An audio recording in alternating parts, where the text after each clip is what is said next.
Sometimes the people we trust most are the ones who hurt us deepest. Every father's worst nightmare is seeing his daughter broken by those who promised to protect her. Clara thought marrying into the DeWitt family would give her a good life. Her pa, Jedediah Boone, was a mountain man who lived alone in the high country. When the DeWitts humiliated Clara in front of the whole town, they figured no one would stand up to them. But they didn't know about the old man in the mountains. Jedediah had his own way of handling things. When word reached him about what happened to his daughter, he came down from those peaks. But could one mountain man take on the most powerful family in the territory? Before we jump back in, tell us where you're tuning in from, and if this story touches you, make sure you're subscribed, because tomorrow I've saved something extra special for you. The town of Cold Creek stretched along the valley floor like a weathered ribbon, its dusty main street flanked by buildings that had seen 20 years of cattle drives and gold rushes come and go. At the western end, where the road curved toward the distant mountains, stood the DeWitt Mansion, a 2-story monument to wealth built from stolen land and broken promises. The white paint gleamed against the red clay tiles, but those who knew the family understood that underneath the polished exterior lay something rotten. Jedediah Boone's hunting knife rested on the mantel of his mountain cabin, its worn leather handle shaped by decades of honest work. The blade had skinned elk, carved shelter from pine, and settled disputes when words failed. Now it seemed to catch the firelight with particular intensity, as if sensing the storm brewing in the valley below. Clara DeWitt, though she still thought of herself as Clara Whitmore, sat in the parlor of that grand house, turning her simple gold wedding ring around her finger. 6 months ago, this ring had meant hope and security. Harold DeWitt had courted her properly, speaking of love and partnership, of building something beautiful together. Her father had been skeptical, but Clara was 22 and believed in the goodness she thought she saw in Harold's eyes. "You're sure about this, daughter?" Jedediah had asked on her wedding day, his calloused hands gentle as he adjusted her mother's pearl necklace around her throat. He was a man of few words, but each one carried weight. "I'm sure, Pa. Harold's different from his family. He wants to do right." Jedediah had nodded slowly, though his grey eyes held doubt. "Mountain folk and valley folk see the world different ways. But you're grown now, and I raised you to trust your heart." The wedding had been this social event of the season. Half the territory attended, drawn by curiosity about the mountain man's daughter marrying into cattle royalty. Clara remembered the weight of stairs as she walked down the aisle of the small church. Her simple dress, a stark contrast to the elaborate decorations the DeWitt women had insisted upon. Harold had looked handsome in his dark suit, his sandy hair slicked back, his smile broad as he took her hand. For a moment, standing there before the preacher, Clara felt like the luckiest woman in the territory. The first month of marriage passed like a pleasant dream. Harold was attentive, bringing her flowers from the garden and speaking of their future together. The DeWitt house was grand beyond anything Clara had known, with imported furniture and crystal that caught the light like captured stars.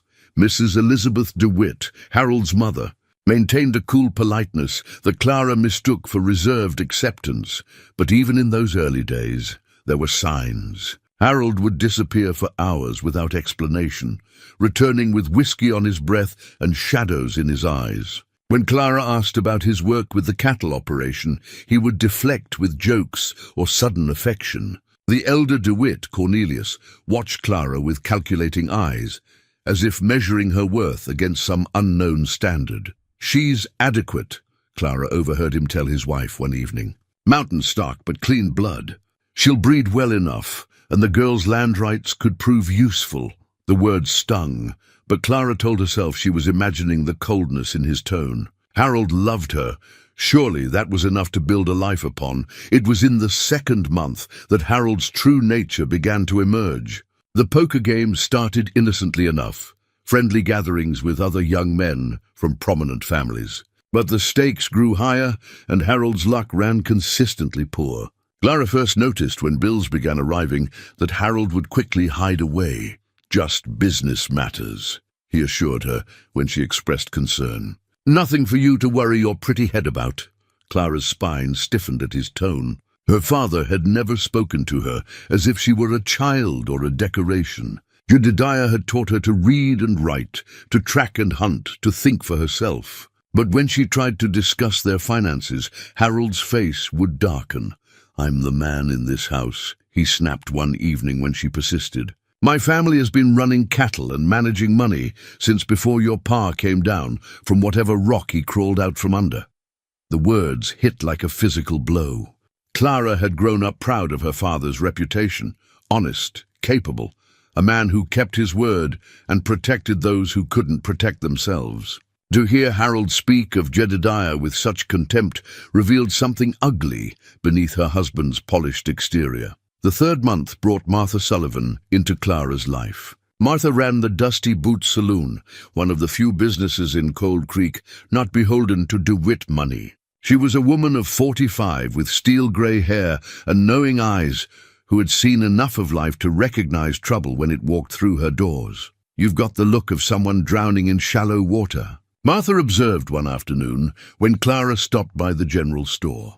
They stood together on the wooden sidewalk, watching the daily rhythm of the town flow around them. Clara forced a smile. "I'm perfectly fine, thank you, honey. I've been watching this town for 20 years. I knew your ma, God rest her soul, and I know your pa. You've got their strength in you. But right now, you're trying to fit yourself into a box that's too small." The kindness in Martha's voice nearly broke Clara's composure. She hadn't realized how desperately she needed someone to see her, really see her, as more than just Harold DeWitt's wife, or a pretty addition to the DeWitt family portrait. As autumn settled over the valley, Clara's isolation deepened. Harold's gambling debts mounted, though he continued to deny their severity. His drinking increased, and with it came a meanness that Clara had never suspected. He would criticize her cooking, her appearance, her conversation, always with that same condescending tone that suggested she was lucky to be tolerated in such refined company. The DeWitt family's true feelings became impossible to ignore. At dinner gatherings, they would discuss business and politics as if Clara weren't present, then turn to her with patronizing smiles when they remembered their manners. Mrs. DeWitt made pointed comments about Clara's rustic background and the need for proper training in social graces. "Perhaps we should hire a tutor," she suggested one evening, her voice dripping with false concern. "Someone to help Clara understand how things are done in civilized society." Clara felt her cheeks burn, but Harold only laughed. "Ma's right. You mountain folk have different ways, but Clara's smart enough to learn." That night, alone in the bedroom she shared with her husband, Clara stared out the window toward the distant peaks where her father lived his solitary life. For the first time since her wedding, she wondered if she had made a terrible mistake. The hunting knife on Jedediah's mantle seemed to pulse with anticipation in the firelight. Soon, very soon, it would taste justice again. But for now, the mountain man sat in his cabin, unaware that his daughter's world was crumbling in the valley below, unaware that the promises made to protect and cherish her were already broken beyond repair. Winter was settling over Cold Creek when Jedediah made his annual trip down from the high country to check on his daughter. The mountain passes would soon close with snow, and he wanted to see Clara before the long months of isolation began. He had built his life around solitude, but his daughter remained the one bright thread connecting him to the world below. The town had grown since his last visit. New businesses lined Main Street, and the railroad had brought prosperity that showed in fresh paint and expanded storefronts. But the heart of Cold Creek remained unchanged, a place where cattle money ruled and the DeWitt name opened doors that stayed closed to others. Jedediah found Clara in the general store, selecting fabric with the careful attention of someone stretching limited resources. The sight of her made his chest tighten with pride and concern. She had grown more beautiful in the months since her wedding, but there was something fragile about her now, like a flower trying to bloom in poor soil. "Pah!"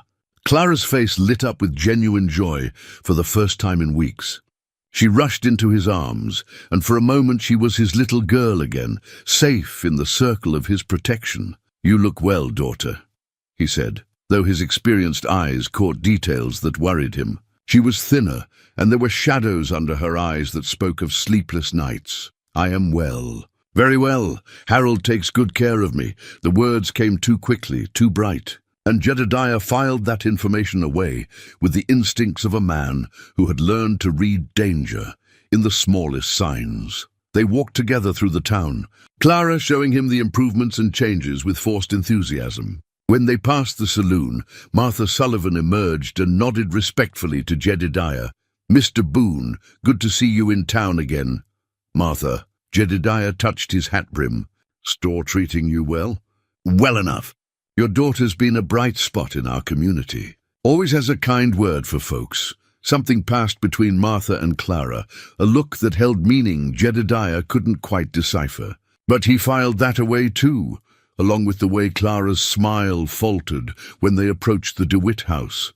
Harold greeted his father-in-law with the hearty false cheer of a man trying too hard. "Jedediah, welcome, welcome. Come in, come in. You must be tired from your journey." The DeWitt parlor felt stuffy after the clean air of the mountains. Cornelius DeWitt occupied the largest chair like a king holding court, his bulk straining against an expensive vest. Mrs. DeWitt perched nearby, her pinched face arranged in what she probably thought was a welcoming expression. "Mr. Boone," Cornelius boomed. "How are things in the high country? Still finding enough game to keep you fed?" There was condescension in his tone, as if Jedediah was some primitive creature barely scraping by. The mountain man's grey eyes studied the cattle baron with the same attention he might give a potentially dangerous animal. Mountains provide what a man needs if he knows how to take it. Indeed, indeed. Well, you'll be pleased to know your Clara has adapted wonderfully to civilized life. We've been educating her in the finer points of society." Clara's hand went unconsciously to her throat, and Jedediah noticed how she seemed to shrink in her chair. This wasn't the confident young woman he had raised. The girl who could track a wounded deer through dense timber and negotiate with traveling merchants for fair prices. Dinner was an elaborate affair with multiple courses and enough silverware to stock a general store. Jedediah watched his daughter navigate the social requirements with careful precision, as if one wrong move might trigger consequences. Harold dominated the conversation with stories of his business acumen and social connections. But Jedediah noticed how the young man's eyes wouldn't quite meet his. "Tell us about mountain life." "Mr. Boone," Mrs. DeWitt said with brittle politeness. "It must be so rustic." "Honest work, honest living," Jedediah replied simply. "A man knows where he stands." "How charmingly simple," she murmured, her tone suggesting it was anything but charming. After dinner, Jedediah walked with Clara in the garden behind the house. The autumn air was crisp, and the distant mountains glowed purple in the fading light. "You happy here, daughter?" Clara was quiet for so long that Jedediah wondered if she had heard him. When she finally spoke, her voice was carefully controlled. "Marriage requires adjustments. Pa, I'm learning to be a proper wife." "Your ma was a proper wife." And she never forgot who she was underneath. "The DeWitts have different expectations. What about your expectations?" Clara turned to look at him, and in that moment her careful mask slipped. He saw loneliness there and fear and a deep sadness that made his hands clench into fists. "I made a choice." "Pa, I have to see it through." Jedediah wanted to press further, but he recognized the stubborn set of her jaw. She had inherited that from him. Instead, he placed a gentle hand on her shoulder. "Mountain folk don't abandon their own. You remember that." The next morning, Jedediah prepared to return to his cabin before the weather turned. Harold made a show of hearty farewells, pressing Jedediah's hand with both of his own. "Don't you worry about Clara, sir. She's in good hands." Something in the younger man's grip, too tight and held too long, sent warning signals through Jedediah's consciousness. He looked past Harold to where Clara stood in the doorway, her face composed but her eyes pleading. "I'll be seeing you come spring," he told her. his words carrying a promise that went beyond simple visitation. As Jedediah rode out of Cold Creek, he carried with him the image of his daughter standing in that doorway, trying to smile while her world slowly collapsed around her. The hunting knife waited on his mantle, patient as winter snow, ready for whatever justice the spring might bring. Behind him, Clara watched until her father disappeared into the foothills. Then she returned to the house that felt more like a prison with each passing day, to the husband who grew meaner with each lost poker hand, to the family that treated her like a useful possession rather than a human being. In the DeWitt mansion, Clara twisted her wedding ring and tried to remember the girl who had walked down that aisle 6 months ago, full of hope and trust. That girl felt like a stranger now, lost somewhere in the shadows of a house that grew colder with each passing day. The first snow of winter had barely melted when Clara discovered the extent of Harold's lies. She found the papers quite by accident, tucked beneath a loose floorboard in Harold's study while searching for a dropped thimble. The documents told a story that made her blood run cold, gambling debts that exceeded anything she had imagined, forged signatures on cattle sales, and most damning of all, a promissory note pledging Clara's inherited land as collateral for a debt Harold could never repay. Clara's torn dress, the blue calico she had worn that fateful morning, would become a symbol seared into the memory of everyone who witnessed what followed.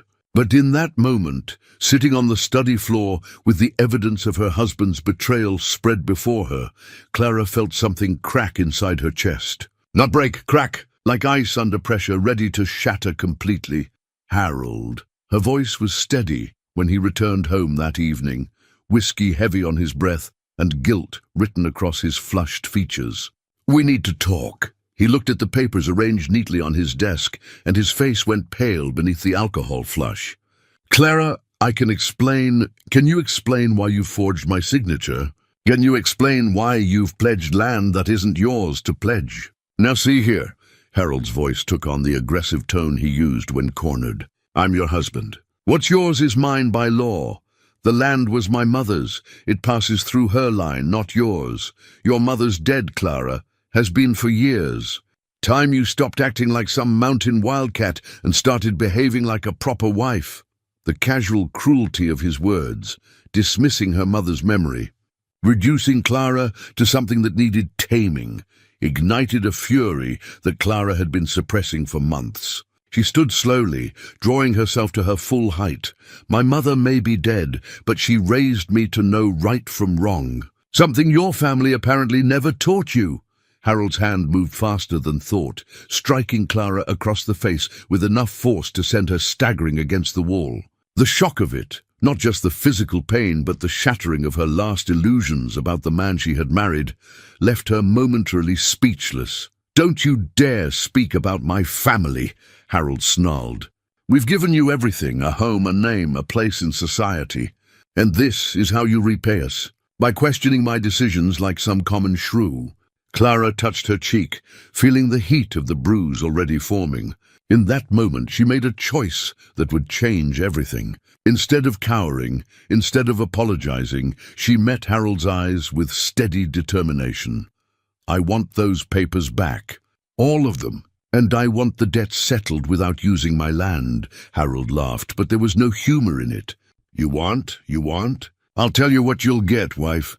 You'll get whatever I decide to give you, and you'll be grateful for it." The next morning brought consequences Clara hadn't anticipated. Cornelius DeWitt arrived at the house with 2 of his ranch hands and a face like approaching thunder. Clara heard raised voices from the parlor and descended the stairs to find Harold pale and shaking, while his father paced like a caged bear. $20,000, Cornelius was saying. $20,000 you've lost at cards, and now Brennan's calling in the note. The bank won't extend the loan, and we're stretched thin from the railroad investment. I can fix this, Pa. I just need more time. Time? Cornelius's voice boomed through the house. Time's what we don't have. Brennan wants his money or he wants the land. Those are the only choices.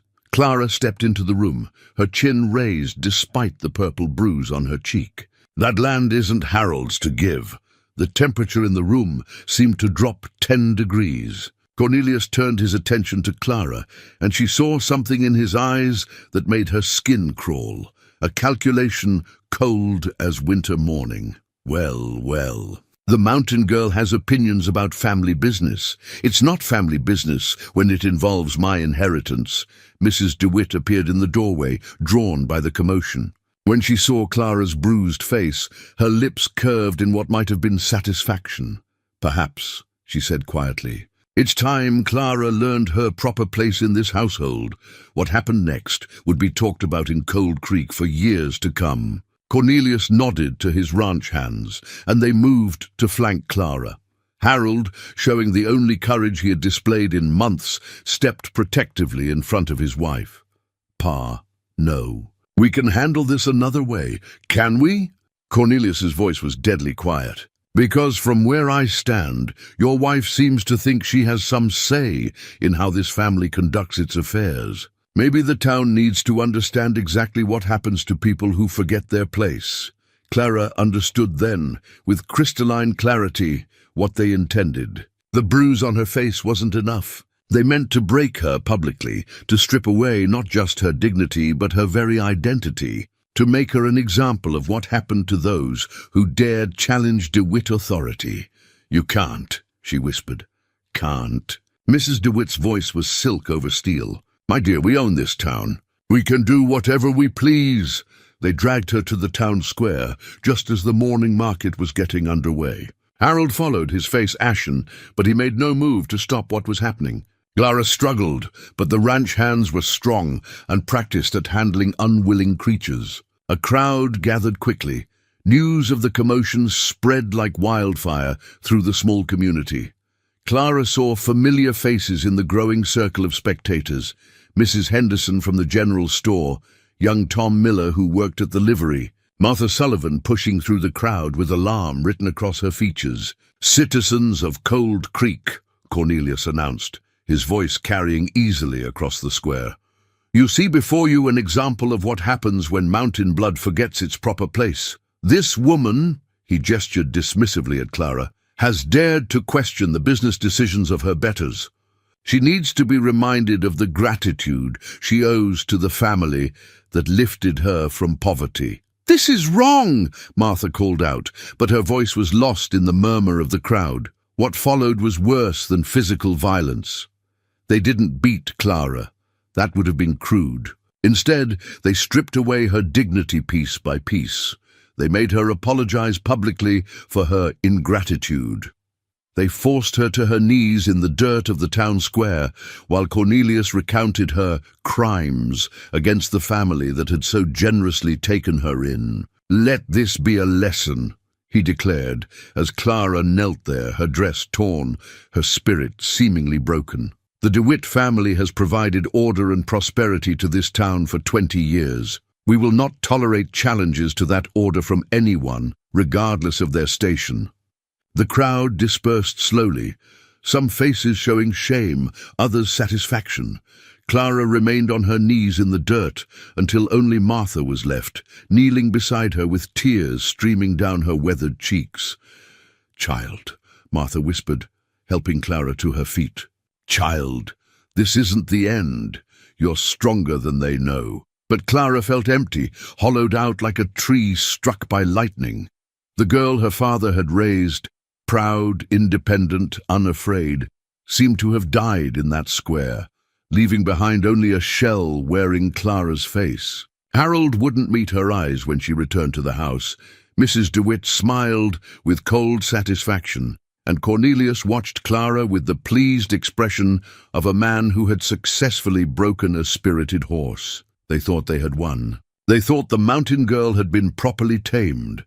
They had no idea that word of what had happened was already spreading through the network of trappers and hunters that connected the valley to the high country. They didn't know that old. Pete Garrison had witnessed the whole shameful scene and was already planning his trip up to Jedediah Boone's cabin.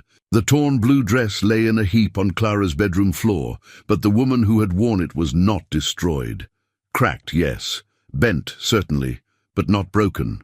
Not yet. And in the high country, a hunting knife waited patiently on a mantle, ready to taste justice when the spring thaw came. Pete Garrison's horse picked its way carefully up the snow-covered trail, each step deliberate and measured. The old trapper had made this journey to Jedediah Boone's cabin many times over the years, but never with news like this weighing heavy in his chest. The leather tobacco pouch that Clara had made from her mother's sewing scraps bounced gently against his saddle horn, a gift he was returning to the man who would need its comfort in the dark hours ahead. Smoke rose straight as a prayer from Jedediah's chimney, grey against the white of fresh snow. The cabin sat in a clearing that commanded views of 3 valleys, positioned like a fortress where a man could see trouble coming from miles away. Pete had always admired Jedediah's choice of location. Defensible, private, but connected to the world below through game trails and old mining roads that most folks had forgotten. Jedediah emerged from the cabin before Pete reached the clearing, rifle cradled easily in his arms. The mountain man had heard the horse long before it came into view, had probably been tracking its progress for the better part of an hour. His grey eyes took in Pete's grim expression and the careful way the trapper held himself in the saddle. "Pete, coffee's hot." Jedediah. Pete dismounted slowly, his old bones protesting the cold. "Reckon I could use some." They settled inside the one-room cabin that had been Jedediah's home for 15 years. The space was Spartan but comfortable. Stone fireplace, hand-hewn furniture, shelves lined with books that had belonged to Clara's mother. The hunting knife rested in its place of honor on the mantel, its worn handle catching the firelight. Pete accepted a tin cup of coffee and wrapped his weathered hands around its warmth. He studied Jedediah's face, noting the lines that had deepened. Since Clara's wedding, the way the mountain man's shoulders carried a weight that hadn't been there before. "News from town," Pete said finally, Jedediah's hands stilled on his own cup. "Clara."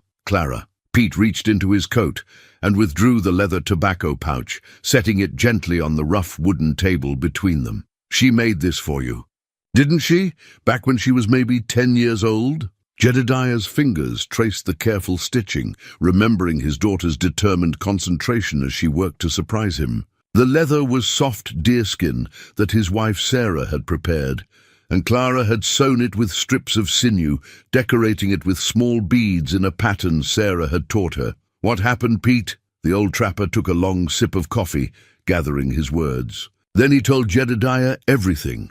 Harold's gambling debts, the forged documents, Clara's discovery and confrontation, and finally the shameful scene in the town square. With each detail, Jedediah's face grew more still, more dangerous. The only movement was his thumb stroking the tobacco pouch over and over, like a man saying goodbye to something precious. When Pete finished, silence filled the cabin like smoke. Outside, wind sighed through the pine trees, and somewhere in the distance a hawk cried. Jedediah stared into the fire, his grey eyes reflecting flames that seemed to burn from within. "They put their hands on her? Forced her to her knees in the dirt, made her apologize for having pride." Pete's voice was thick with disgust. "Half the town watched, and nobody lifted a finger to stop it." Jedediah set down his coffee cup with careful precision. When he spoke, his voice was quiet as falling snow and twice as cold. "My Sarah used to say that some men mistake kindness for weakness. Said it was a dangerous mistake to make. Your Sarah was a wise woman." She was. Jedediah stood and walked to a wooden chest in the corner of the cabin. From it, he withdrew a bundle wrapped in oiled cloth. Inside were clothes he hadn't worn in years, black wool trousers, a dark cotton shirt, a vest cut from elk hide that Sarah had decorated with porcupine quills. She also said that a father's first duty is to protect his children, even when they're grown, even when they've made choices he wouldn't have made. Pete watched as Jedediah laid out the clothes with ritual care. The mountain man moved with purpose now, the dangerous stillness replaced by focused intent. "What are you planning, Jedediah?" "I'm planning to remind some folks what mountain justice looks like." In the valley below, Clara sat in her bedroom, staring out the window toward the distant peaks. 3 days had passed since the incident in the square, and the bruises on her body were fading to yellow-green. But the deeper wounds, to her pride, her sense of self, felt as raw as the moment they were inflicted. Harold had barely spoken to her since that morning. He moved through the house like a guilty ghost, avoiding her eyes, flinching when she entered a room. Mrs. DeWitt made pointed comments about lessons learned and proper behavior, while Cornelius watched Clara with the satisfied expression of a man who had successfully broken a spirited horse. But they were wrong about the breaking. Clara discovered something unexpected in the aftermath of her humiliation, a core of steel she hadn't known she possessed. The girl who had trusted blindly in Harold's goodness was gone, burned away in the fire of public shame. What remained was someone harder, more dangerous, someone who remembered that she was Jedediah Boone's daughter. Martha Sullivan had visited twice, bringing food and offering comfort that Clara accepted gratefully. The saloon keeper's presence was the only thing that kept Clara tethered to the belief that not everyone in Cold Creek was content to let the DeWitts rule through fear and intimidation. "Your pa know what happened?" Martha asked during her second visit, her knowing eyes studying Clara's face. "I expect he'll hear eventually. News travels." "Good." Martha's voice carried satisfaction. "Some accounts need settling." Clara's hand went unconsciously to the tobacco pouch she kept in her apron pocket. The twin to the one Pete Garrison was even now carrying up the mountain trail. She had made 2 pouches that long ago summer, one for her father and one for herself, thinking they would connect them across the miles that separated his mountain home from wherever life might take her. Now she clutched it like a talisman, drawing strength from the memory of her father's patient hands, teaching her to work the leather, to make each stitch strong and true. "A thing's only as good as the care that goes into making it," he had told her then. "Shortcuts lead to failure, but something made right, with attention and skill, that'll last forever." Clara thought about those words as she planned her own survival. The DeWitts thought they had broken her, but they had only succeeded in stripping away the softness that civilization had layered over her mountain-bred core. Underneath their attempts at humiliation, they had revealed something they hadn't expected, to find a woman who remembered what real strength looked like. In his mountain cabin, Jedediah continued his preparations. He cleaned and sharpened tools that hadn't seen use in years, checked supplies of ammunition and rope, studied maps that showed every trail and hideout in 3 counties. The hunting knife on his mantle seemed to hum with anticipation, ready to taste justice after too many years of peaceful retirement. Pete Garrison watched these preparations with growing unease. He had known Jedediah for 2 decades, had seen the mountain man's capacity for violence when pushed too far. But this felt different, more controlled, more dangerous. This wasn't the hot fury of a moment, but the cold calculation of a man planning a war. "You sure about this path, Jedediah? Once you start down this road, there's no going back." Jedediah looked up from the map he was studying, his grey eyes reflecting certainty as solid as bedrock. "They chose the path when they put their hands on my daughter. I'm just following where it leads."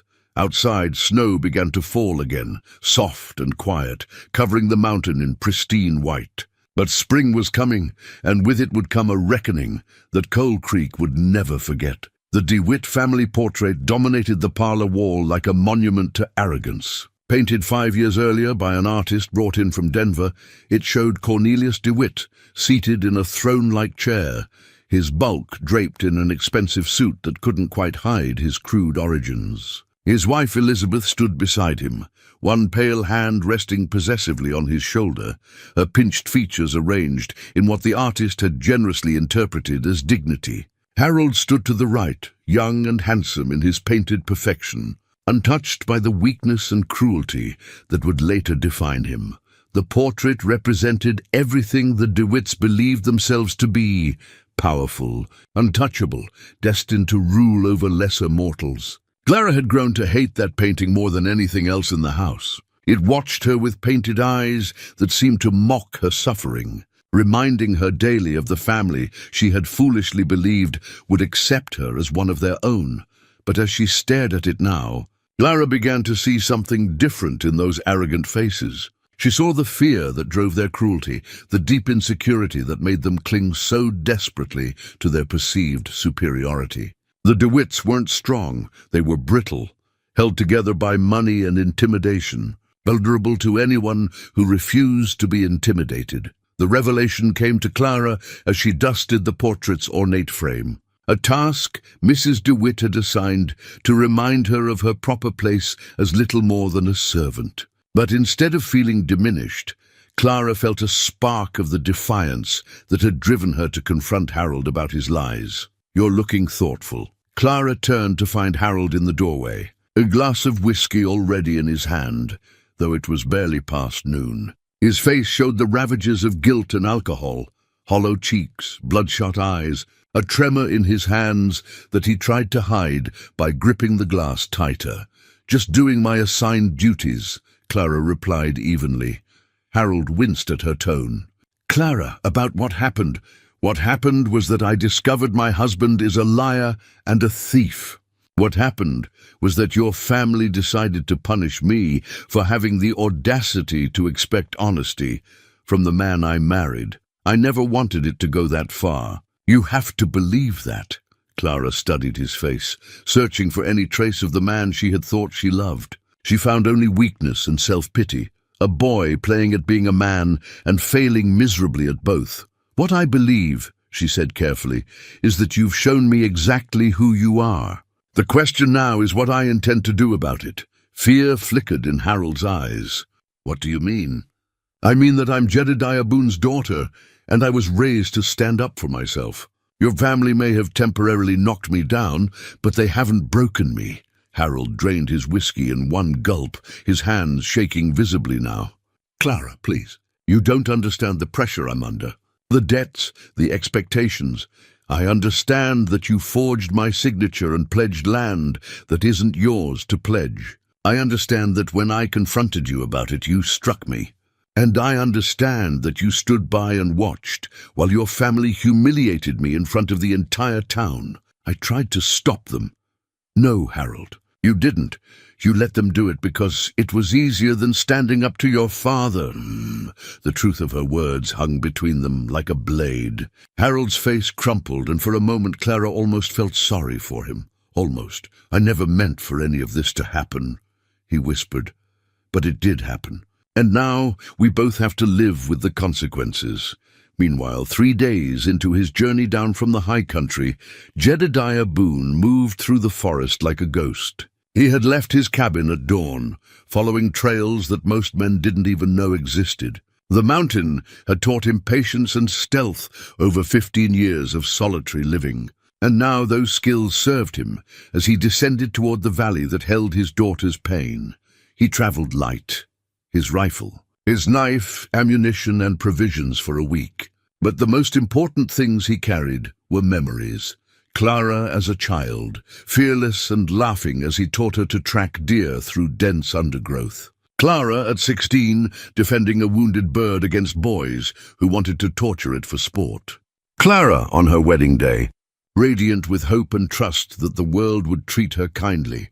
The DeWitts had shattered that trust, and for that, they would pay a price measured in their own coin: humiliation, fear, and the dawning understanding that their power had limits. As he made camp in a hidden valley, 2 days' ride from Cold Creek, Jedediah allowed himself to think about his wife Sarah for the first time in months. She had been the civilizing influence in his life, the one who convinced him that there were good people in the valley worth knowing. She had taught Clara to see the best in others, to trust and hope and believe in the essential goodness of humanity. "Maybe I failed her," he said aloud to the evening stars. "Maybe I should have taught Clara to be harder, more suspicious," but even as he spoke the words, he knew they were wrong. Sarah had been right to teach their daughter compassion and trust. The fault lay not with Clara's goodness, but with the evil that had chosen to exploit it. In town, Martha Sullivan closed her saloon and made her way through the quiet streets to the DeWitt mansion. She had been planning this visit for 3 days, working up the courage to face the family that held so much power over her business and livelihood. The house loomed before her, every window blazing with expensive light, every architectural detail designed to intimidate and impress. Martha had never set foot inside. She wasn't the sort of person the DeWitts associated with socially. But tonight, she knocked on the front door with the determination of a woman who had finally seen enough. A house servant answered, his face showing surprise at finding the saloon keeper on the DeWitt doorstep. "I'd like to speak with Mrs. Clara. If she's receiving visitors, I'll check with the family." Martha waited in the ornate foyer, surrounded by imported furniture and crystal that cost more than most people in Cold Creek made in a year. The family portrait gazed down at her with painted arrogance, but Martha met those eyes steadily. She had built her business with her own hands, survived the loss of a husband and 2 children, and faced down drunken cowboys and crooked gamblers. A painting held no power to intimidate her.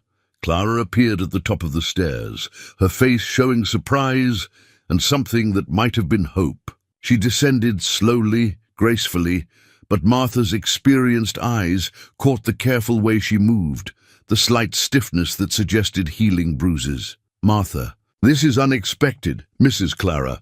Martha nodded respectfully. "I was hoping we might talk privately." They settled in a small sitting room away from the main parlor, and Martha studied the young woman she had watched grow from defiant girl to broken wife, to something new and potentially dangerous. "How are you healing?" "Well enough." Clara's voice was steady, but her eyes held depths of pain that would take time to heal. "Thank you for asking. I came to tell you something. About the day in the square." Martha leaned forward, her voice dropping to a whisper. "There were folks there who didn't approve of what they saw. Good folks who've had enough of watching the DeWitts rule through fear. I'm not sure what you're suggesting. I'm suggesting that when the time comes, and it will, you won't be facing this alone." Clara's hand went to the tobacco pouch in her pocket, drawing comfort from its familiar weight. "My father will hear what happened. I expect he will." Martha's smile held grim satisfaction. "And when that day comes, there'll be folks in this town ready to stand with what's right instead of what's powerful." After Martha left, Clara climbed the stairs to her bedroom and stared out at the distant mountains. Somewhere up there, her father was preparing for war. She could feel it in her bones, the way animals sense approaching storms. The DeWitt family portrait watched her from its place of honor, but Clara no longer felt intimidated by those painted eyes. Instead, she saw what she should have seen from the beginning, the fear behind the arrogance, the weakness beneath the bluster. They had created an enemy in their attempt to break her spirit. Now they would learn what that meant.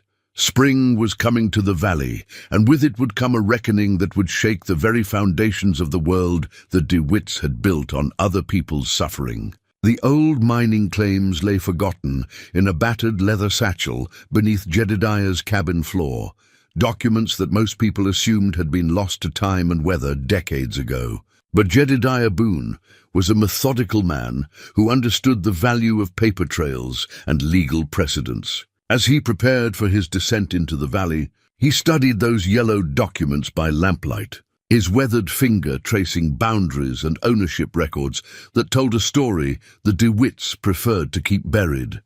The claims dated back to 1847, when the first prospectors had scratched gold from the mountain streams and filed legal papers in the territorial courthouse. What made these particular documents dangerous was that they established mineral and water rights that superseded later cattle grants, rights that had been quietly ignored as long as the original claimants stayed silent or disappeared. Jedediah's father-in-law had been one of those original prospectors, and when he died, the claims had passed to Sarah, then to Clara through her mother's line.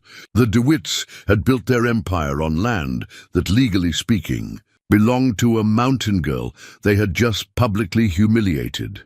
Funny how the truth has a way of surfacing, Jedediah murmured to himself as he carefully folded the documents and placed them in an oiled pouch. Like bones after a hard winter, 2 valleys over, he could see smoke rising from the chimney of Jake Morrison's cabin.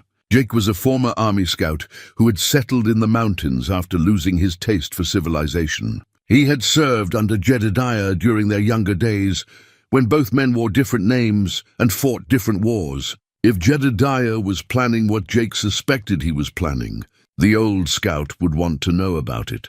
In Cold Creek, Clara was discovering that Martha Sullivan had been busy during the week since their private conversation. The saloon keeper had a network of relationships that extended throughout the community. Suppliers who delivered goods, cowboys who spent their wages on whiskey and conversation, traveling merchants who carried news between towns. Through these connections, Martha had been spreading a carefully crafted message. The DeWitts weren't as untouchable as they pretended to be. Mrs. Henderson stopped by this morning. Clara told Martha during one of their increasingly frequent conversations. They met now in the garden behind the general store, where they could speak privately without drawing attention from DeWitt eyes. She mentioned that several merchants are reconsidering their credit arrangements with Harold. Martha nodded with satisfaction. Word gets around that a man can't pay his gambling debts. Folks start wondering what other promises he might break. You're playing a dangerous game, child. I've been playing dangerous games since before you were born. The trick is knowing which risks are worth taking. Clara studied the older woman's face, seeing strength there that reminded her of her father. What exactly are you hoping to accomplish? I'm hoping to remind this town that the DeWitts put their pants on one leg at a time, same as everybody else. They've ruled through fear and intimidation for too long. Time folks remembered that power only works if people agree to be powerless. Meanwhile, Harold's business troubles were mounting with each passing day. The poker game that had started his downfall continued to haunt him as word spread through the gambling circuits that Harold DeWitt was a man who couldn't cover his losses. Creditors who had once treated him with deference now demanded immediate payment. Cattle buyers who had given him preferential terms began looking elsewhere for their stock. Cornelius DeWitt watched his son's struggles with growing frustration. The elder DeWitt had built his empire through careful calculation and ruthless determination, and he couldn't understand how Harold had managed to squander so much so quickly. 23 years, I've been grooming you to take over this operation. Cornelius thundered during one of their increasingly frequent confrontations. 23 years and this is what I get? A weak-willed fool who can't even control his own wife? I'm handling the situation, handling it. You've made us the laughingstock of 3 counties. That mountain girl publicly defied our family, and instead of breaking her properly, you let her bruises heal and her spirit recover. Now half the town thinks we're going soft. Harold reached for the bottle of whiskey that had become his constant companion, but his father's hand slammed down on the desk, making the glass jump. No more drinking during business hours. You want to drown your sorrows, you do it on your own time. Right now, we need to figure out how to salvage this mess you've created. What do you want me to do? The debts are real, and Brennan's not going to wait much longer for his money. Cornelius studied his son with calculating eyes. Maybe it's time we reminded the town what happens to people who cross the DeWitt family. Starting with that saloon keeper who's been filling Clara's head with dangerous ideas. The threat in his father's voice made Harold's blood run cold. Pa, Martha Sullivan's never done anything to us. She's giving comfort to our enemies. That makes her an enemy herself. As father and son plotted in their mansion, they remained unaware that Jedediah Boone had taken up residence in an abandoned mine shaft just 3 miles from town. The old workings provided perfect cover, close enough to observe the comings and goings in Cold Creek, but hidden enough that even experienced trackers would have difficulty finding him. Jake Morrison had joined him there, bringing supplies and intelligence gathered from his own network of mountain contacts. The 2 old soldiers worked together with the efficiency of men who had planned dangerous operations before. DeWitt's got 6 men on his regular payroll. Jake reported as they studied a hand-drawn map of the town, plus another dozen he can call on if trouble starts. But most of them are cowboys, not gunfighters. They'll fold fast if things get serious. What about law enforcement? Sheriff Bowman's in DeWitt's pocket, but he's not a fool. If legal documents surface that prove the DeWitts have been operating on stolen land, Bowman will have to act or face federal intervention. Jedediah nodded, his grey eyes studying the map with military precision. What about the town itself? How much support can we count on? That's harder to say. Martha Sullivan's been working the social angles, but fear runs deep. Most folks have too much to lose to openly challenge the DeWitts. Fear works both ways, Jedediah observed quietly. Right now, they're afraid of DeWitt money and influence. Time they became afraid of DeWitt vulnerability. That evening, Clara made a discovery that changed everything. While searching through Harold's desk for household money, he had become increasingly stingy about domestic expenses. As his debts mounted, she found a letter that made her hands shake with fury. The letter was from a lawyer in Denver, acknowledging receipt of documents related to Clara's incompetence hearing. Harold had been quietly building a legal case to have Clara declared mentally unfit, which would give him complete control over her inheritance. The betrayal cut deeper than his gambling or even his violence. This was calculated, premeditated theft disguised as legal procedure. Harold wasn't just stealing her land, he was trying to steal her very identity, her right to exist as an independent person. Clara sat in the study where she had first discovered Harold's lies, the letter trembling in her hands as rage built in her chest like a prairie fire.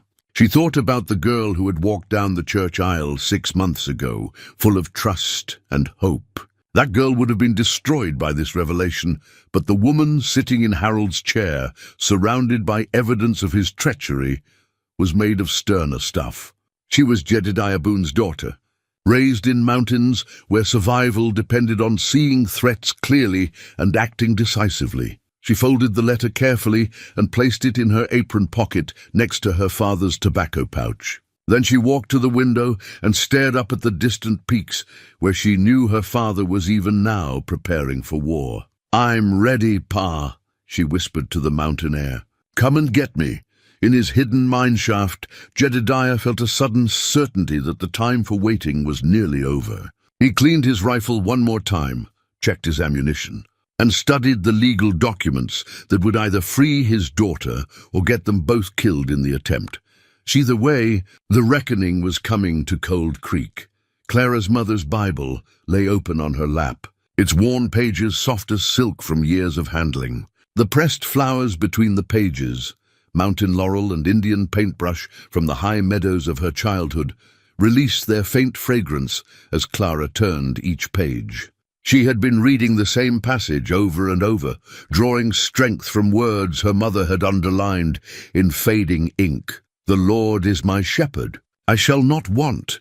Sarah Boone had pressed these flowers during Clara's 10th summer when they had spent 3 weeks in the high country while Jedediah worked a promising claim. Clara remembered her mother's patient hands, showing her which flowers would hold their color, which would crumble to dust. "Beauty should be preserved when we can manage it," Sarah had said.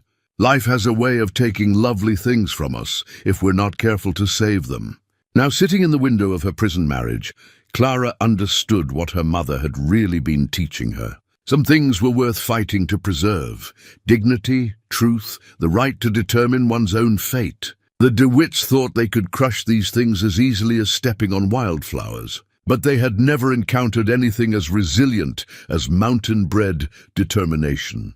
The Bible contained more than flowers and faith. Hidden between the pages of Psalms, Clara had discovered something that made her pulse quicken, a folded paper in her mother's handwriting, documenting conversations she had overheard about land boundaries and water rights.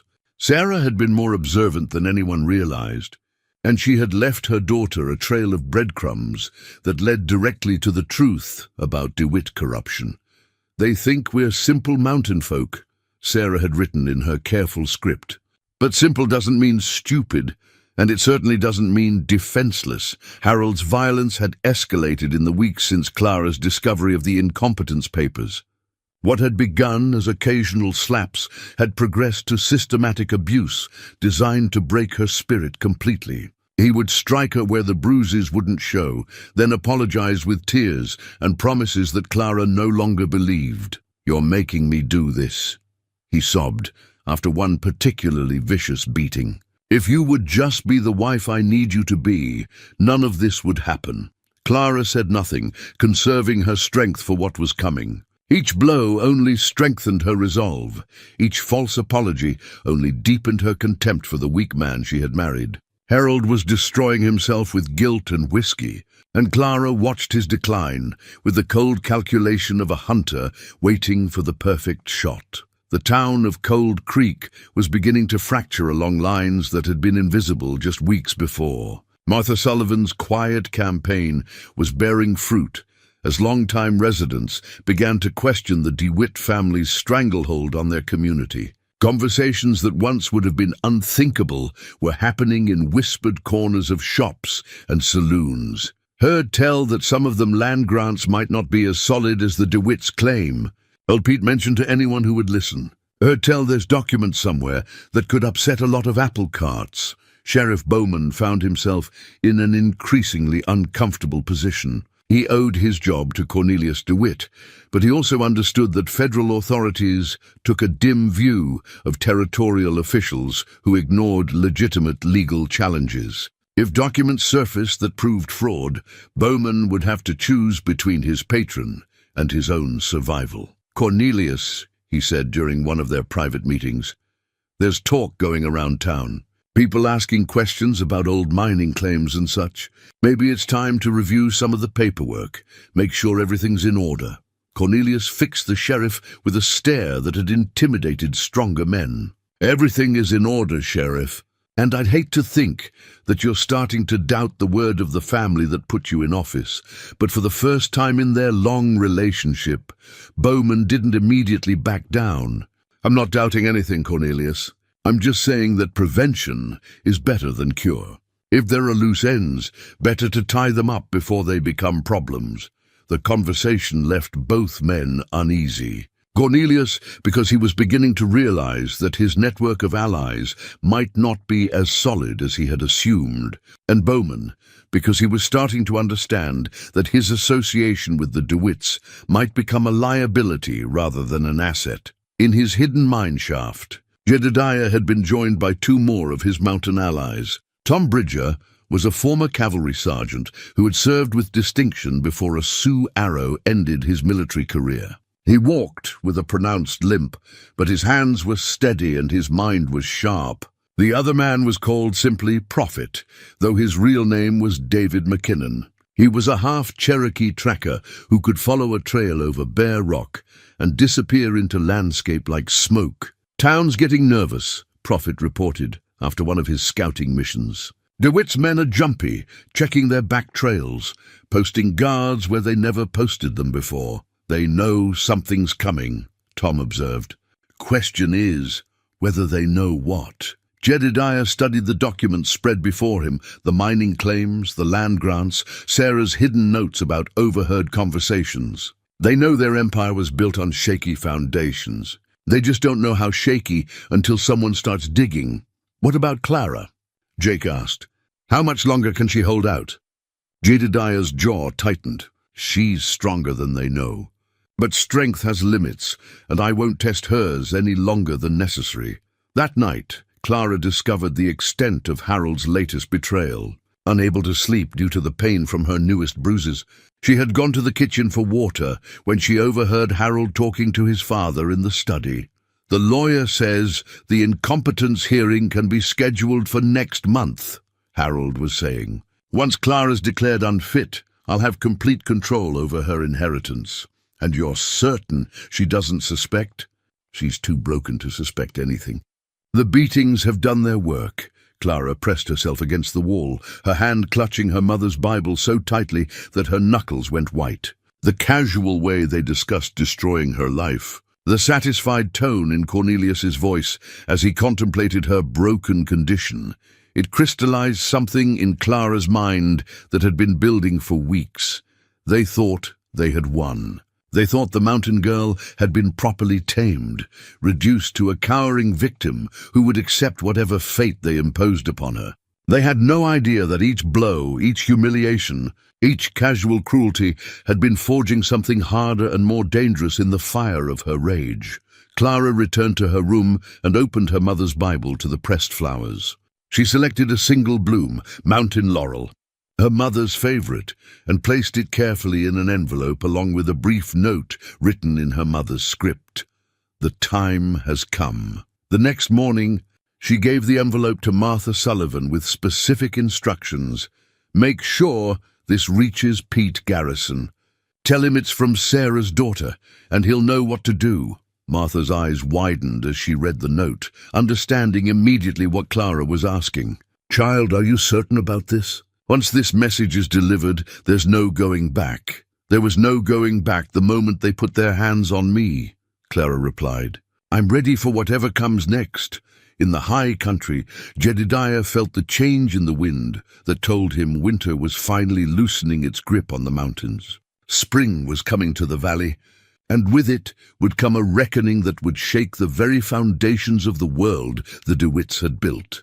The pressed flower in his daughter's message would tell him everything he needed to know. The mountain laurel bloomed only in the highest meadows, where the air was thin and the weather was harsh. It was a flower that survived where softer blooms could not. A flower that bent, but did not break before the strongest storms, just like his daughter.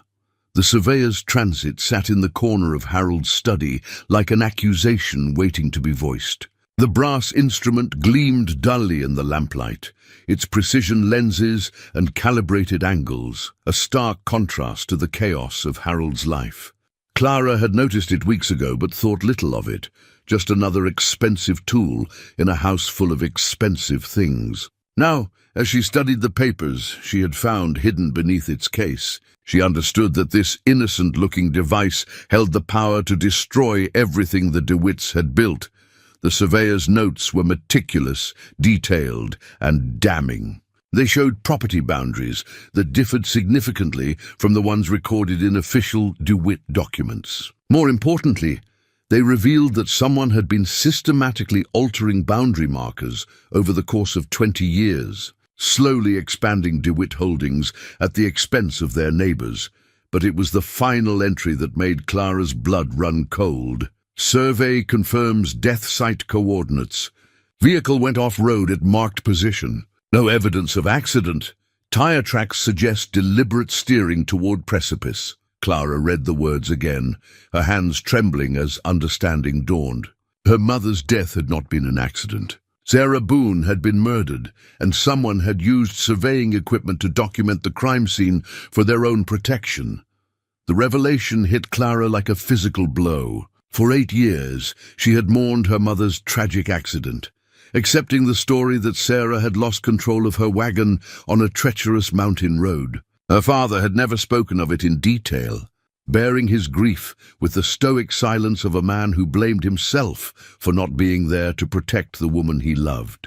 Now, Clara understood why Sarah had been on that particular road, why she had been alone, and why the DeWitts had been so eager to offer comfort to the grieving widower and his daughter. They had murdered Sarah Boone to silence her, then positioned themselves as benefactors to the family they had destroyed.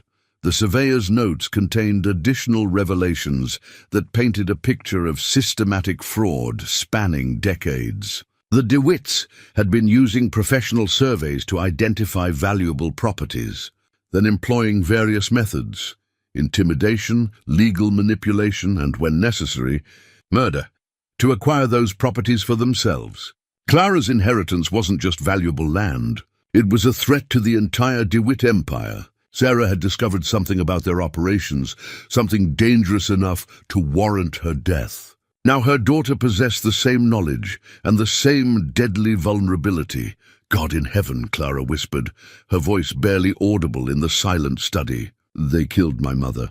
The words seemed to hang in the air like smoke, transforming everything Clara thought she knew about her life, her marriage, and the family that had taken her in with such apparent kindness. Every smile from Mrs. DeWitt, every jovial comment from Cornelius, every moment of Harold's courtship, all of it had been built on the foundation of her mother's murder. Clara's mind raced as she connected the pieces. Harold's courtship hadn't been motivated by love or even simple attraction. It had been a calculated move to gain legal control over Sarah's inheritance. The land Clara owned through her mother's line contained not just mineral rights, but water rights that controlled access to vast stretches of grazing territory. In the hands of someone willing to challenge the DeWitts legally, those rights could unravel decades of illegal expansion. The surveyor's transit had been used to map not just property boundaries, but the perfect spot for murder. Someone had carefully chosen the location where Sarah would die, calculating angles and distances to ensure that her death would appear accidental to any casual investigation. But they had made one crucial mistake. They had kept records. The surveyor's notes proved premeditation, documented the crime scene, and provided evidence that would stand up in any court of law. The very instrument they had used to plan murder would now become the tool of their destruction. Clara thought about her father, alone in his mountain cabin, carrying the weight of guilt for a death that had been neither accident nor his fault. She thought about the gentle way Harold had courted her, the patience he had shown in winning her trust, the calculated nature of every kindness he had ever shown her. "You bastard," she said aloud, her voice gaining strength. "You murdering bastard!" The sound of footsteps in the hall sent Clara into frantic motion.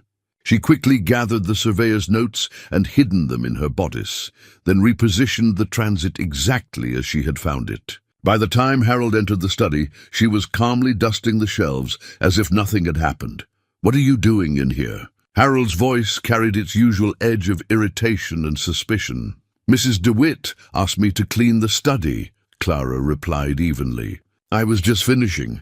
Harold studied her face, searching for signs of deception. But Clara had learned to school her features during months of abuse, and she met his gaze with the blank compliance he expected from her. "Well, finish quickly. Father wants to see you in the parlor." Clara's pulse quickened, but she nodded obediently. "Of course. I'll be right there." As Harold left, Clara allowed herself one quick glance at the surveyor's transit. The instrument that had mapped her mother's death would now chart the course of DeWitt destruction. Justice delayed was not justice denied, and Sarah Boone's murder would finally be avenged. The parlor felt different now that Clara understood the true nature of the people who inhabited it. Cornelius DeWitt sat in his usual chair like a bloated spider, while Mrs. DeWitt perched nearby with her perpetual expression of pinched disapproval. Harold stood by the fireplace, his hands shaking slightly as he poured himself another whiskey. "Clara," Cornelius began, his voice carrying false warmth, "we've been discussing your recent behavior, and we're concerned about your mental state." "My mental state." Clara kept her voice carefully neutral.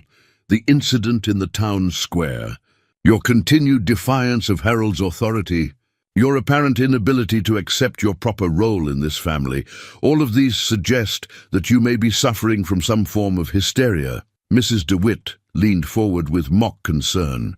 "It's nothing to be ashamed of, my dear. Many women of fragile constitution suffer from such conditions. Fortunately, there are treatments available." "Treatments?" "A period of rest and supervision," Cornelius explained. "Harold has consulted with medical authorities, and they agree that temporary commitment to a suitable facility might be beneficial." Clara felt the floor shift beneath her feet as she understood what they were proposing. The incompetence hearing was just the beginning. They intended to have her declared insane and locked away in an asylum where she could never challenge their control of her inheritance. "I see," Clara said quietly. "And if I were to refuse this treatment?" Cornelius's smile never wavered, but his eyes went cold as winter morning. "My dear, women in your condition rarely have the capacity to make such decisions for themselves. That's why loving families must sometimes make difficult choices on their behalf." The threat was clear: submit to being declared insane and locked away, or face whatever other measures they deemed necessary. Clara thought about the surveyor's notes hidden against her chest, about her mother's murder, about the years of calculated deception that had led to this moment. "I understand," she said. her voice barely above a whisper. "When would this treatment begin?" "The arrangements are already being made," Mrs. DeWitt said with satisfaction. "You'll be transferred to a facility in Denver next week. It's really for the best." Clara nodded slowly, playing the part of the broken woman they expected her to be. "May I have time to prepare myself, to make peace with this decision?" "Of course," Cornelius said magnanimously. "Take all the time you need. Harold will help you with any arrangements." As Clara left the parlor, she felt the weight of the surveyor's notes against her chest, like armor. They thought they had won, thought they had finally broken the mountain girl completely. They had no idea that they had just made the fatal mistake of revealing their hand to someone who now possessed the power to destroy them utterly. Tonight, she would find a way to get word to her father. The pressed flower had been a signal that she was ready. Now she had something far more powerful to offer: proof of murder, and the means to bring justice for Sarah Boone. The surveyor's transit would map one final journey: the path to DeWitt. Destruction. Jedediah's war paint consisted of 3 simple lines drawn in charcoal, and clay across his weathered cheeks marks. His Cherokee grandmother had taught him during his boyhood, symbols that meant the spirits of the dead call for justice. He had not worn these marks in 20 years, not since the last time he had been forced to hunt men instead of animals. Now, sitting in the pre-dawn darkness of his hidden camp, he prepared himself for what might be his final battle. The pressed mountain laurel from Clara's message lay on the rock beside him, its delicate petals already beginning to brown at the edges. But its meaning remained crystal clear. His daughter was ready for war, and she was counting on him to be the weapon that delivered justice for them both. Pete Garrison had delivered more than just Clara's flower. The old trapper had also brought disturbing news about Harold's increasing violence and whispered rumors of plans to have Clara declared insane. The DeWitts were moving quickly to eliminate the last obstacle to complete control of her inheritance. And time was running short. "She's playing a dangerous game," Jake Morrison observed as he cleaned his rifle in the grey light of dawn. "If they suspect she knows about her mother, they might not wait for legal proceedings." "Clara's no fool," Jedediah replied, his voice carrying absolute certainty. "She's got her mother's mind and her grandfather's cunning. If she's signaling that she's ready, it means she has something more than just courage to offer." Tom Bridger limped over to join the conversation, his cavalry training evident in the way he had positioned their camp for maximum tactical advantage. "What's the plan, Jed? We can't take on the whole DeWitt operation with 4 men, no matter how good we are." Jedediah finished applying his war paint and stood, his grey eyes reflecting the cold determination of a man who had finally found his purpose. "We're not taking on their operation, we're taking on their lies. And lies crumble fast when the truth gets hold of them." Prophet materialized from the forest like smoke taking human form, his Cherokee blood allowing him to move through dense timber without disturbing so much as a leaf. "Town's buzzing like a kicked anthill," he reported. "Sheriff's been asking questions about old territorial records. Martha Sullivan's got half the merchants refusing credit to Harold. And there's a federal marshal riding in from Denver. Be here tomorrow morning." This last piece of information changed everything. Federal involvement meant that someone in authority had taken an interest in the situation, possibly triggered by the territorial governor's office or even Washington itself. The DeWitts' carefully constructed local empire was about to face scrutiny from forces they couldn't intimidate or bribe. "That settles it," Jedediah said grimly. "We move tonight." In the DeWitt mansion, Clara had spent the day in careful preparation for what she knew would be her last night in captivity. She had sewn the surveyor's notes into the lining of her father's old coat, the one garment Harold wouldn't think to examine, and had written a detailed account of everything she had discovered about her mother's murder. The account was hidden in her mother's Bible, pressed between the pages like another flower preserved for posterity. If something happened to Clara before she could deliver justice personally, the evidence would survive to tell the story of DeWitt crimes. Harold had been drinking steadily since noon, his guilt and fear driving him deeper into the bottle with each passing hour. Clara watched him with the detached interest of a naturalist observing a dying animal, noting the tremor in his hands, the way he flinched at unexpected sounds, the paranoid glances he cast toward windows and doorways. "The arrangements are finalized," he announced during their grim dinner, his words slightly slurred from whiskey. "The carriage will come for you tomorrow evening. You'll be in Denver by the end of the week." "I understand," Clara replied calmly. "I've made my peace with it." Harold studied her face suspiciously. "You're taking this awfully well. I expected more resistance. I'm tired, Harold. Tired of fighting, tired of being something I'm not. Maybe rest is what I need." The lie came easily to Clara's lips, seasoned with just enough resignation to be believable. Harold wanted to see submission, so she gave him the appearance of it while her mind calculated angles and timing, like her father planning a hunt. Mrs. DeWitt joined them for coffee, her pinched features arranged in what she probably thought was maternal concern. "It's really for the best, Clara. Once you've had proper treatment, you'll understand how foolish you've been.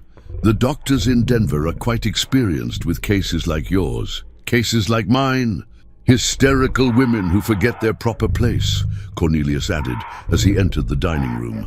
"It's a sadly common condition among females of inferior breeding. Mountain stock often lacks the refinement necessary for civilized society."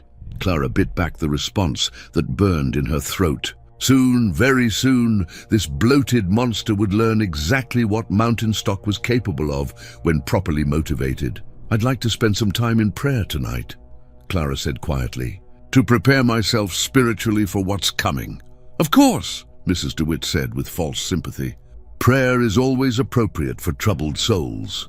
After dinner, Clara retreated to her room and waited. The household settled into its usual routine. Harold retreating to his study with another bottle, Mrs. DeWitt retiring early with her laudanum, Cornelius working late in his office. By midnight, the mansion was quiet, except for the occasional creak of settling timbers. Clara dressed carefully in her father's old coat and her sturdiest boots, then slipped out through the kitchen door into the garden. The night was clear and cold, with a quarter moon providing just enough light to navigate by. She made her way through the maze of imported shrubs and ornamental trees toward the back gate that led to the alley behind the mansion. Martha Sullivan was waiting there with a horse and provisions, her weathered face grim with determination. "You sure about this, child? Once you ride out of here, there's no pretending you don't know what you know." "I've been pretending for too long already," Clara replied, accepting the reins with steady hands. "It's time for truth. Your pa's been waiting for word from you. Pete says he's got allies in the hills, men who remember what real justice looks like." Clara mounted the horse with the easy grace of someone raised in the saddle. "Tell Pete to let my father know that I have proof of my mother's murder. Tell him the surveyor's transit in Harold's study contains the evidence we need to destroy them all." Martha's eyes widened as she understood the full implications of Clara's words. Sweet Jesus, they killed Sarah. They killed her, and they've been planning to kill me too, just more slowly, by destroying my mind instead of my body. Clara gathered the reins, feeling the familiar comfort of a good horse beneath her. But they made one mistake. They kept records of their crimes, and now those records will be their downfall. As Clara rode into the darkness, heading for the rendezvous point where her father waited, she felt the weight of 8 years' worth of grief and rage settling into something harder and more focused. The frightened girl who had married Harold DeWitt was gone forever, burned away in the fire of terrible knowledge, what rode through. The night toward justice was something the DeWitts had never encountered before, a mountain woman who knew exactly how dangerous she could be when backed into a corner.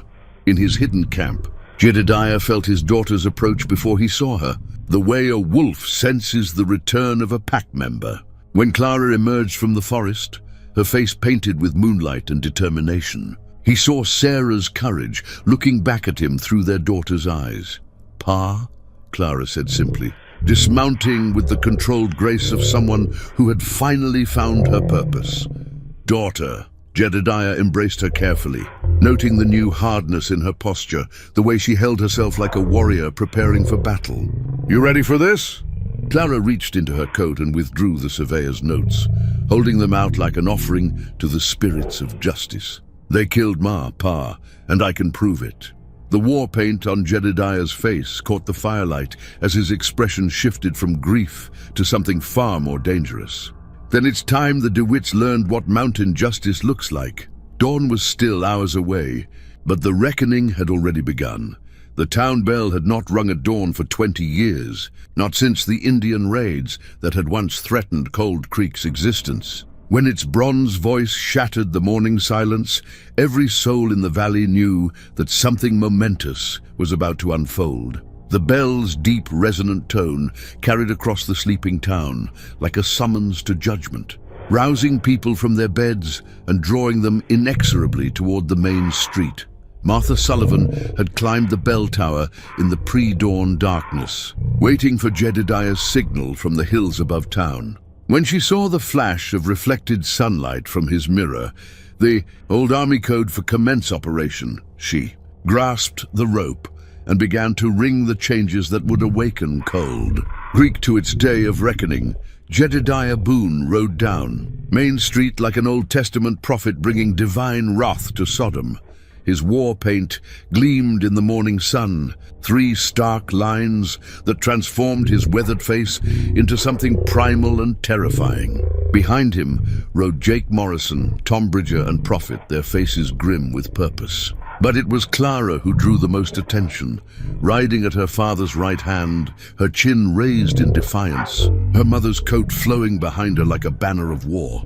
The crowd gathered quickly, drawn by curiosity and the compelling power of the bell's summons. Shopkeepers emerged from their stores, cowboys from the saloons, families from their homes. They lined the boardwalks and filled the street, creating a natural amphitheater with the DeWitt mansion as its focal point. Sheriff Bowman appeared first among the officials, his hand resting nervously on his gun butt as he took in the scene. Behind him came his deputy, young Bill Henderson, whose face showed more excitement than fear. Both men understood that whatever was about to happen would define their careers and possibly their lives. "Jedediah Boone," Sheriff Bowman called out, his voice carefully controlled. "What's the meaning of this disturbance?" Jedediah's gray eyes fixed on the sheriff with the intensity of a hunting hawk. "Come to collect what's owed, Sheriff. Come to settle accounts that have been outstanding too long. This is highly irregular. If you have grievances, they should be addressed through proper legal channels." Legal channels. Clara's voice cut through the morning air like a blade. "The way legal channels protected my mother? The way they protected me?" A murmur ran through the crowd as people began to understand that this wasn't just about Clara's public humiliation. The way she spoke of her mother, Sarah Boone, had been dead for 8 years, suggested something far more serious. The DeWitt family emerged from their mansion like actors taking the stage for a final performance. Cornelius led the way, his bulk imposing in an expensive suit, his face arranged in an expression of outraged dignity. Mrs. DeWitt followed, clutching Harold's arm as if she could hold her crumbling world together through sheer will. Harold himself looked like a man walking to his own execution, his face pale and his hands shaking visibly. "This is an outrage," Cornelius boomed, his voice carrying easily across the silent crowd. "Sheriff, I demand you arrest these people for disturbing the peace and threatening lawful citizens." Threatening. Jedediah's voice was quiet, but it carried the promise of violence like thunder before a storm. "Haven't threatened anybody yet, DeWitt? But the day's young." Clara dismounted with fluid grace, her movements deliberate and controlled. She reached into her coat and withdrew the surveyor's notes, holding them high where everyone could see. "Citizens of Cold Creek," she called out, her voice strong and clear. "You see before you evidence of murder. Evidence that my mother, Sarah Boone, was not killed in an accident 8 years ago, but was murdered by the DeWitt family to silence her knowledge of their crimes." The crowd's murmur became a roar of shock and disbelief. Several people pushed closer, trying to see the papers Clara held. Others backed away, suddenly understanding that they were witnessing something that could get them killed. "That's preposterous," Mrs. DeWitt shrieked. her carefully maintained composure cracking like ice in spring. Sarah Boone died in a tragic accident. Everyone knows that. Everyone knows what you wanted them to know, Clara replied. But the truth has a way of surfacing, like bones after a hard winter. Harold tried to speak, but his voice cracked on the first word. He cleared his throat and tried again. Clara, you're not well. The doctors have explained your condition, my condition.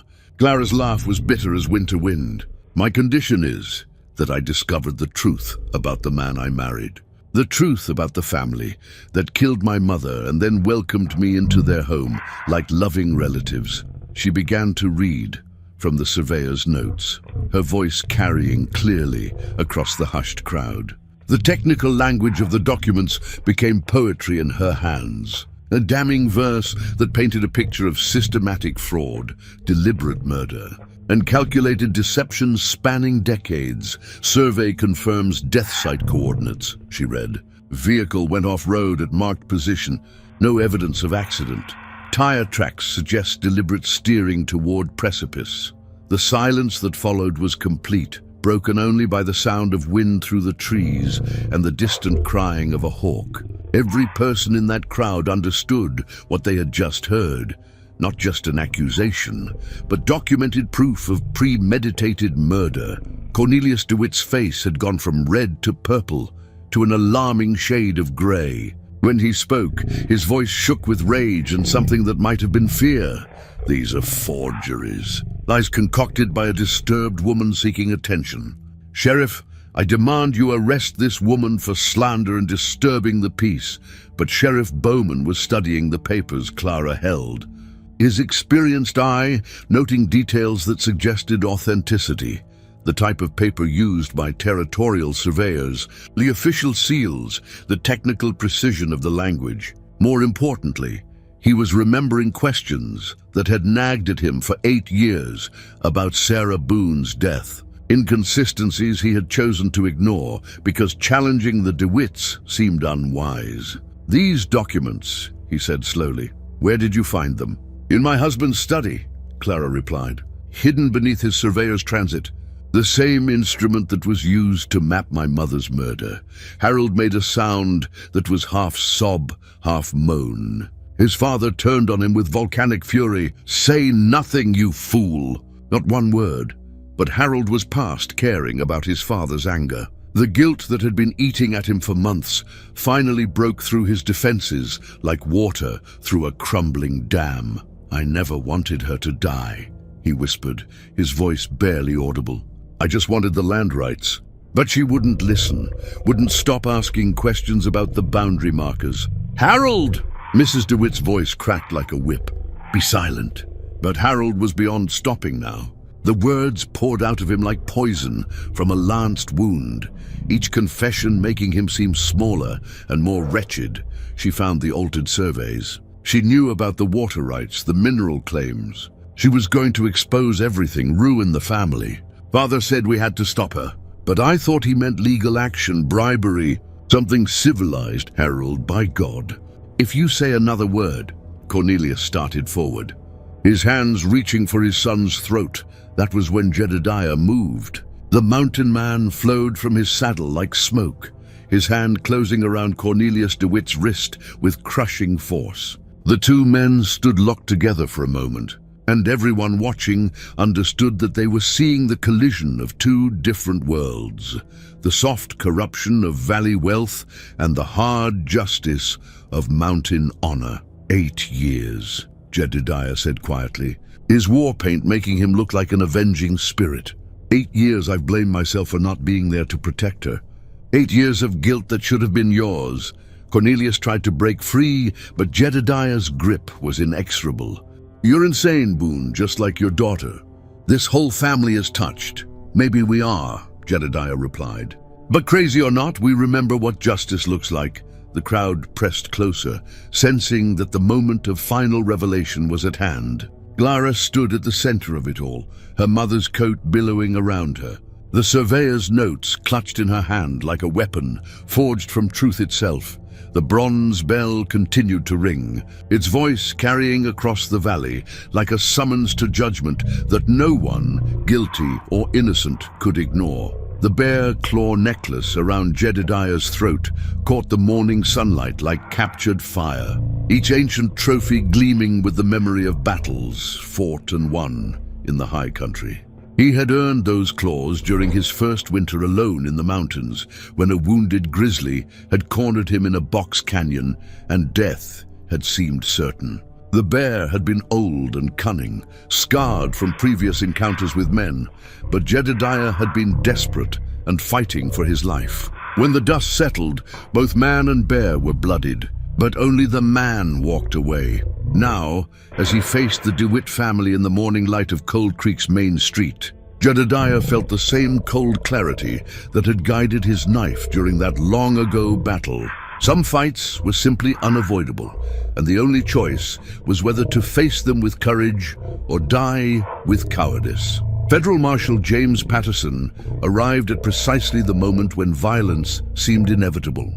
His timing was perfect, close enough to witness the confessions and confrontations, but not so early as to interfere with the natural course of justice. Patterson was a lean man with intelligent eyes, who had earned his reputation by understanding when to intervene and when to let events unfold. "Gentlemen," he called out, his voice carrying the authority of federal law. "Ladies, I believe there are some questions that need answering about territorial land grants and mineral rights in this district."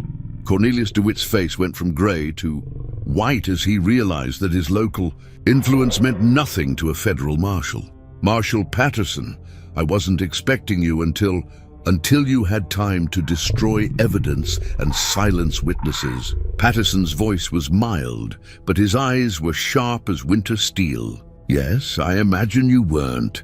Clara stepped forward, offering the surveyor's notes to the marshal with steady hands. "Sir, I believe these documents will interest you. They contain evidence of systematic fraud and murder spanning 20 years. Patterson accepted the papers and began to read, his eyebrows rising with each revelation. The technical language meant nothing to most of the crowd, but the marshal's expression told them everything they needed to know. This was damning evidence that would stand up in any court. "Harold DeWitt," Patterson said without looking up from the documents, "you are under arrest for conspiracy to commit fraud and accessory to murder. Cornelius DeWitt, you are under arrest for fraud, land theft, and the murder of Sarah Boone." "This is preposterous," Mrs. DeWitt shrieked, but her voice had lost its imperious tone. "These are lies, fabrications, ma'am," Patterson replied mildly. "Your son has just confessed to his involvement in front of 50 witnesses. These documents corroborate his confession in every detail. Unless you'd like to join your family in federal custody, I suggest you remain silent." That was when Cornelius made his final desperate play for power. His hand moved toward the gun, concealed beneath his coat, the same derringer he had carried for protection against the consequences of his own crimes. He had built his empire through violence and intimidation, and violence was his answer to its threatened destruction. But Cornelius DeWitt had never faced a man like Jedediah Boone in honest combat. The mountain man moved with the fluid grace of someone who had survived 30 years in country that killed the slow and weak. His hand closed around Cornelius's wrist before the gun cleared leather, applying pressure to nerve points his Cherokee grandmother had taught him during boyhood. The derringer clattered to the ground as Cornelius's fingers went numb. Jedediah stepped back, his gray eyes reflecting cold satisfaction as he watched the cattle baron massage his wounded hand. "That's for my wife," Jedediah said quietly. "The rest is for my daughter." What followed wasn't a fight. It was an education in the difference between soft valley living and hard mountain survival. Cornelius outweighed Jedediah by 50 pounds, but weight meant nothing when faced with skill honed by decades of dangerous living. Every blow Cornelius threw was turned aside. Every attempt at intimidation met with methodical, purposeful violence. The crowd watched in fascination as the man who had terrorized their community for 20 years was systematically dismantled. by someone who understood that justice sometimes required personal delivery. Jedediah didn't fight with anger or hatred. He fought with the cold precision of a craftsman, completing necessary work. When it was over, Cornelius DeWitt lay in the dust of Main Street, his expensive suit torn and bloodied, his arrogant face reduced to a mask of pain and defeat. The man who had ruled Cold Creek through fear and intimidation had been broken by someone who remembered what real strength looked like. Clara stood over her father-in-law's prostrate form, her mother's coat billowing around her like the wings of an avenging angel. When she spoke, her voice carried across the silent street with the authority of someone who had finally claimed her birthright. "This is what happens when mountain folk are pushed too far," she announced to the crowd. "This is what happens when good people decide they've had enough of evil masquerading as respectability." Harold had collapsed against the mansion's front steps, his face buried in his hands as the weight of his crimes finally crushed what remained of his spirit. Mrs. DeWitt stood frozen in shock, her carefully constructed world crumbling around her like a house built on shifting sand. Marshal Patterson surveyed the scene with professional satisfaction. "Well," he said mildly, "I'd say this case is substantially resolved. Sheriff Bowman, I'll need you to assist with the arrests and evidence collection." Sheriff Bowman nodded eagerly, understanding that his cooperation with federal authorities was his only chance of surviving the DeWitt family's downfall with his career intact. "Of course, Marshal. Whatever you need." The crowd began to disperse slowly, people talking in hushed, excited voices about what they had witnessed. Some faces showed satisfaction. They had always known something was wrong with the DeWitt Empire, even if they hadn't dared speak their suspicions aloud. Others showed fear. They had profited from association with the family and wondered what consequences might follow.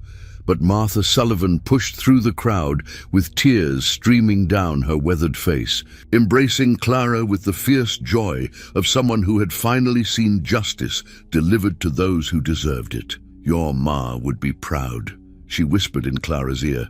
"She would be so proud of the woman you've become." Clara looked up at the distant mountains, where the morning sun was painting the peaks gold and purple. Somewhere up there, in the thin air and endless silence, her mother's spirit could finally rest. The truth had been told, justice had been delivered, and the mountain folk had proven once again that they didn't abandon their own. Jedediah's bear claw necklace caught the light one final time as he helped his daughter mount her horse. The old trophies had witnessed another victory, another moment when courage and determination had triumphed over corruption and cowardice. The reckoning was complete, but the healing was just beginning. 6 months after the reckoning in Cold Creek's Main Street, Clara Boone, she had legally reclaimed her family name, knelt beside the foundation stones of her new cabin, her hands steady as she positioned each rock with careful precision. The foundation represented more than just the beginning of a house. It was the solid ground of truth upon which she would build the rest of her life. The stones themselves told a story of community and healing. Some came from the old DeWitt mansion, which had been sold to pay restitution to the families they had defrauded. Others were quarried from the mountain claim that was rightfully Clara's, carried down by friends who understood that justice required not just punishment for the guilty, but restoration for the innocent. Martha Sullivan placed a stone beside Clara's, her weathered hands gentle with the weight of shared purpose. "Your ma always said that the best houses are built by many hands," she observed, stepping back to admire their morning's work. "She'd be pleased to see how many folks have come to help, Bersthipki." Crowd of volunteers stretched across the meadow where Clara had chosen to build, not in the valley where memories of humiliation and betrayal lingered, but high enough in the foothills to catch mountain air and morning light. Tom Bridger directed the placement of larger stones, his military experience evident in the precision of his planning. Jake Morrison and Prophet worked on cutting timber, their axes ringing in harmony as they shaped logs for the cabin walls. Even Sheriff Bowman had come to help, his presence a sign of how completely the balance of power had shifted in Cold Creek. The federal investigation had revealed corruption that extended far beyond the DeWitt family, and Bowman's cooperation in cleaning house had earned him a chance at redemption. "Ma'am," he said respectfully as he approached Clara with his hat in his hands, "I wanted to thank you again for speaking in my favor at the federal hearing. I know I don't deserve your consideration, given how I failed you and your family." Clara studied the sheriff's face, noting the genuine remorse in his eyes. She had learned to read people more carefully since her marriage to Harold, and she believed Bowman's repentance was real. "Everyone deserves a chance to do better," she replied. "The question is what you do with that chance." The trials had been swift and decisive. Cornelius DeWitt received life imprisonment for murder and fraud, his cattle empire divided among the families he had cheated. Harold got 20 years for his role in the conspiracy, his weakness earning him a lighter sentence than his cruelty deserved.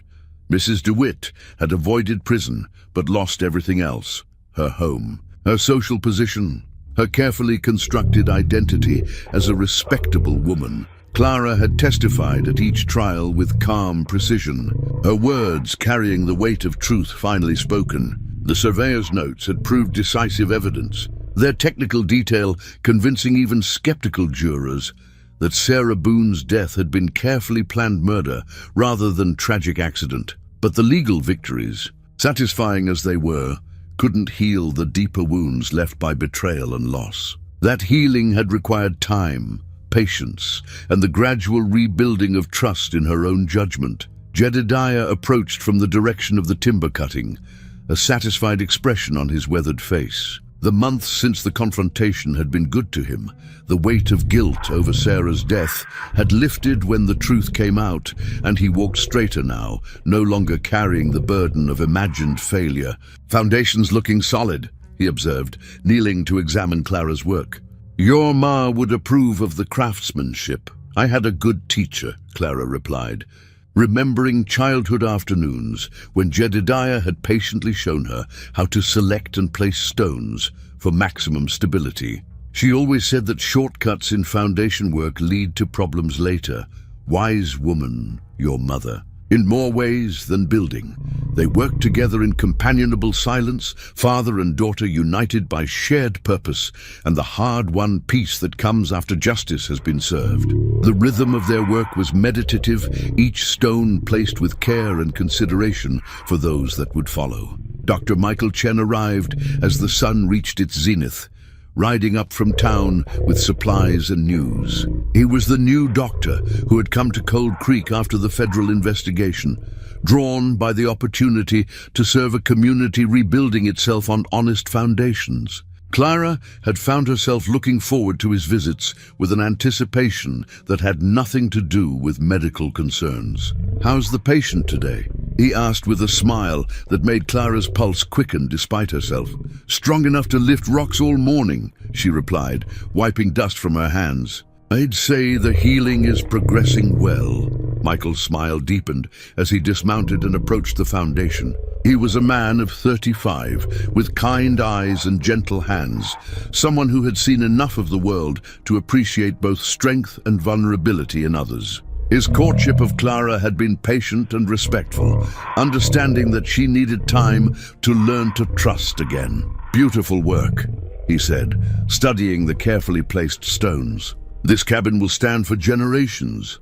"That's the idea," Clara replied. "I want to build something that lasts, something real." As the day progressed, the foundation took shape under many willing hands. Each stone represented not just physical construction, but the rebuilding of a community that had learned to value truth over convenience, justice over prosperity. The workers paused frequently to share stories and laughter, their voices carrying across the meadow like birdsong after a storm. When evening approached and the last stone was set, Clara stood back to survey what they had accomplished. The foundation was complete, solid, level, ready to support whatever dreams she chose to build upon it. Tomorrow would bring the raising of walls, the setting of windows, the careful work of creating a home from raw materials and honest labor. But tonight was for reflection and gratitude.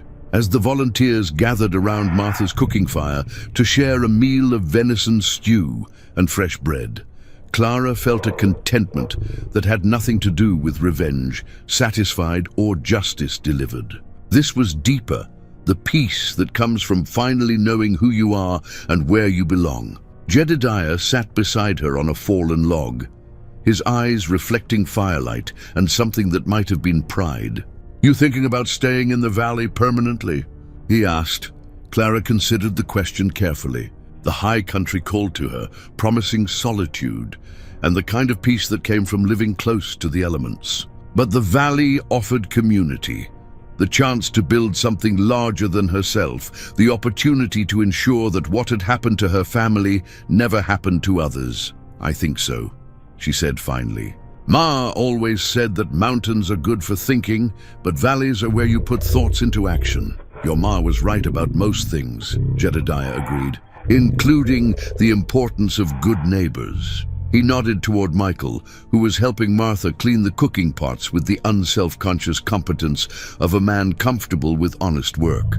"That one seems like he might make a decent addition to the family when you're ready for such considerations." Clara felt heat rise in her cheeks, but she didn't deny the attraction. "Maybe, when I'm ready. No rush," Jedediah said gently. "You've got all the time in the world to decide what comes next." As the fire burned down to glowing coals and the volunteers prepared to return to their own homes, Clara walked to the edge of her property and looked out over the valley where her new life was taking shape. The lights of Cold Creek twinkled below like earthbound stars, each one representing a family, a story, a chance at something better. The foundation stones gleamed in the moonlight, solid and sure beneath her feet. Tomorrow would bring new challenges, new choices, new opportunities to prove that mountain folk didn't just survive, they thrived, building lives of purpose and meaning from the solid ground of truth and the patient work of many hands. Clara Boone stood on the threshold of her future, no longer the broken girl who had been publicly humiliated in a dusty town square, but a woman who had claimed her inheritance not just in land and mineral rights, but in the knowledge of who she was and what she was capable of achieving. The mountain wind carried the scent of pine and possibility, and Clara breathed deeply, ready for whatever tomorrow might bring.